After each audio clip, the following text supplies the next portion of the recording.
कहा पांडव तुम हार चुके हो। यहां तक हुआ कि पांडवों की प्राणों से प्यारी पत्नी द्रौपदी को भी दुर्योधन ने दांव पे लगवा दिया और वो भी दांव धर्मराज ले नहीं सके। अंत में नतीजा क्या हुआ?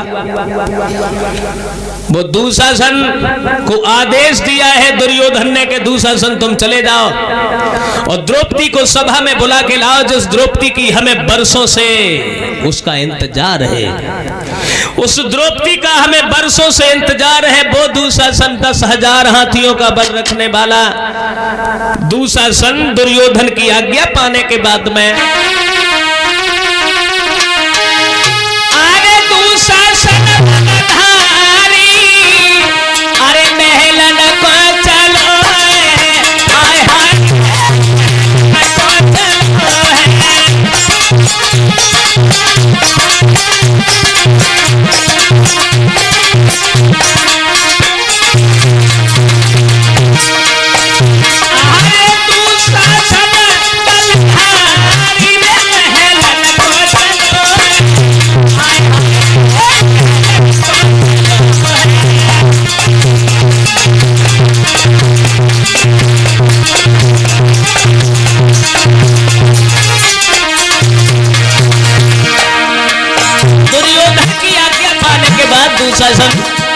जिस समय द्रौपदी को लेने गया, ऐसा ही नहीं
द्रौपदी विश्राम कर रही है महलों में।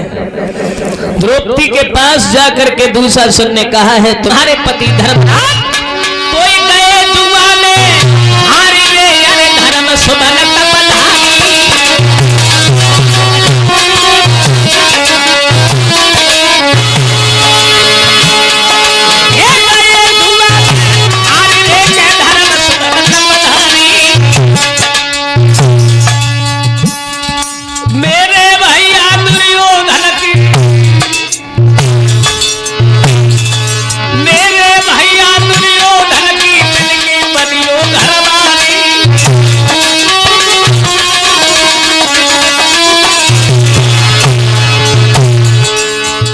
जवाब दिया। दुशासन कहने लगा सुनो द्रौपदी, तुम्हारे पति तुम्हें जुआ में हार गए, इसलिए तुम्हें दुर्योधन ने बुलवाया है।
दुशासन दुर्योधन का भेजा हुआ दुशासन कहने लगा द्रौपदी तुम्हें दुर्योधन ने बुलवाया।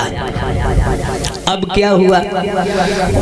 उस दुशासन ने एक भी बात द्रौपदी की नहीं सुनी और केस पकड़ के खींचता हुआ चल दिया। श्रोताओं, जहां पर कौरवों की सभा लगी है, पांडव नीचे को नजर झुकाए बैठे हैं, उसी सभा में ले जाकर के द्रौपदी को छोड़ दिया। द्रौपदी सिसक रही है, बिलख रही है, लेकिन द्रौपदी की तरफ किसी ने नहीं देखा। द्रौपदी के 5 पति वहां बैठे थे। 5 पति द्रौपदी को देख करके नीचे को नजर झुका गए। जिस समय दुर्योधन ने देखा, आओ द्रौपदी आओ, बरसों से हमें तुम्हारा इंतजार था पांचाली, कहा था तुमने अंधों के अंधा पैदा होते हैं, आज फंस गई ना अंधों के चक्कर में, फंस गई पांचाली, भूल गई उस बात को तुम। और शायद तुम्हें याद नहीं होगा पांचाली, तुमने कहा था कि अंधों के अंधा पैदा होते हैं। इस सभा में जो हमारे पिताजी बैठे हैं जन्म से अंधे हैं और हम उनके पुत्र हैं। अंधों के अंधा तो वैसे ही होते, तुमने ही कहा था, और अंधों के साथ में रहने वाले सभी अंधे हो गए, हमारे साथी सब अंधे हैं।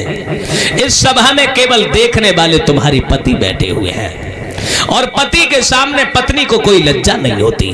कैसी लज्जा? इसलिए साड़ी उतार के द्रौपदी फेंक दो और निवस्त्र हो कि हमारी जंघा पे बैठ जाओ।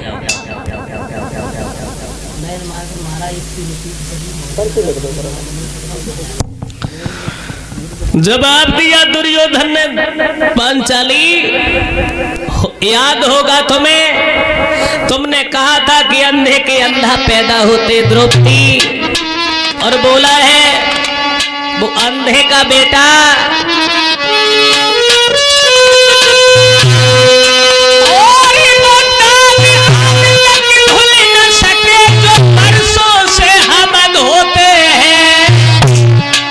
पांचाली, क्या देवी जी बिल्कुल सच है कि अंधन के ही अंधा होते हैं?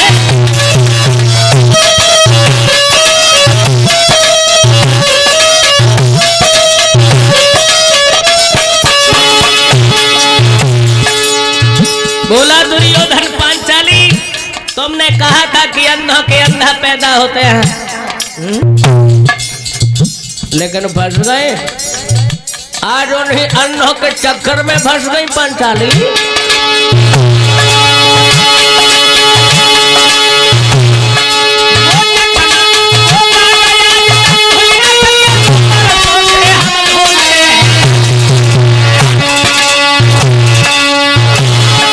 क्या देवी जी बिल्कुल सच है अंधन के ही अंधा होते हैं?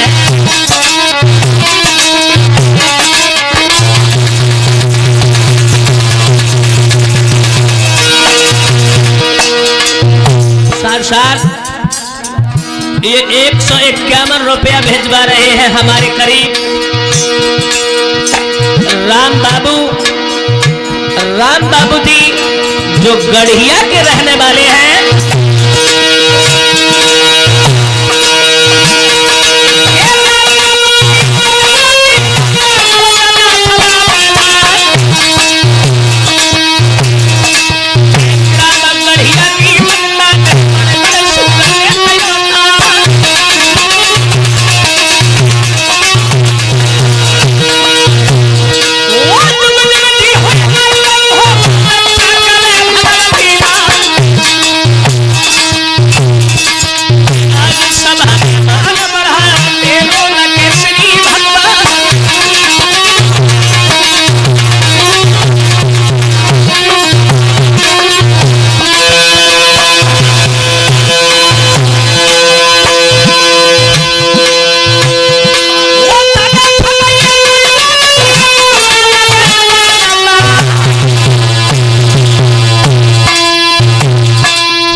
देखे कथा में थोड़े आगे, जिस समय द्रौपदी को खींच करके जी भाई बॉक्स में तार उल्टी लगे सीधे और दुनिया की एक पल्ली पर मेरे पांच बलम, बड़ी बेशरम कैसी तू पांचों पटकी नारे, बड़ी बेशरम कैसी तू पांचों पटकी नारे, बड़ी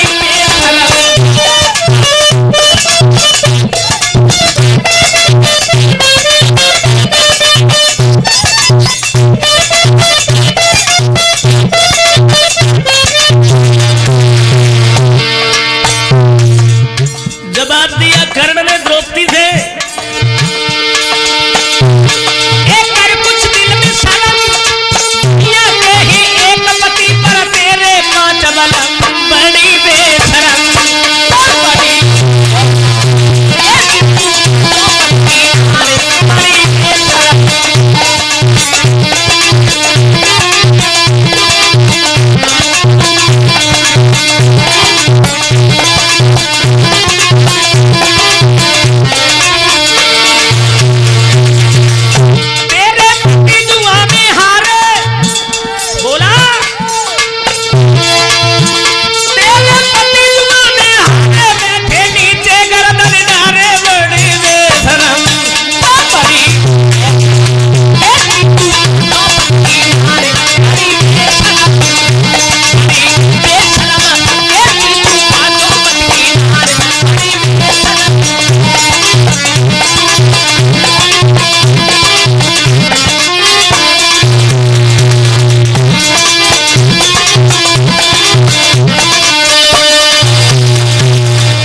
जवाब दिया है कर्ण ने द्रौपदी से कहा, अरे 5 पत्नियों वाली है पांचाली,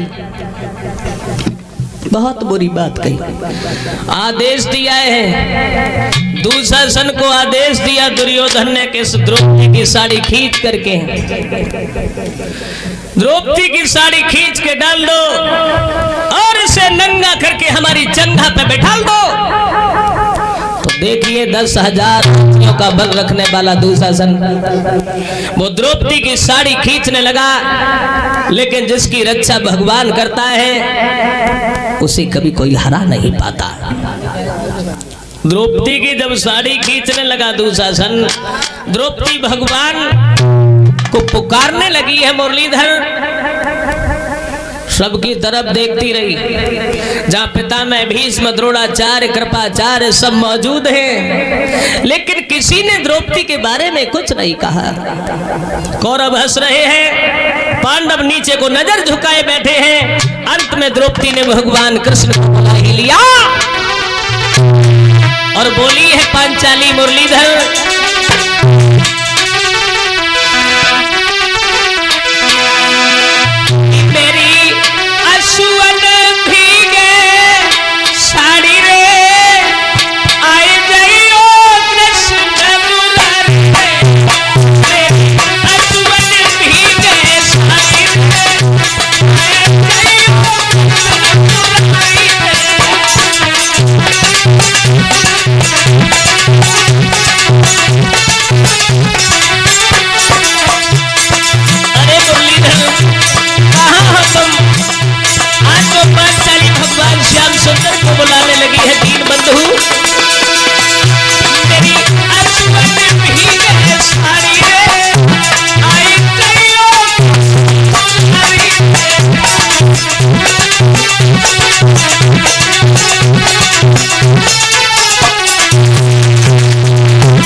भगवान मुरली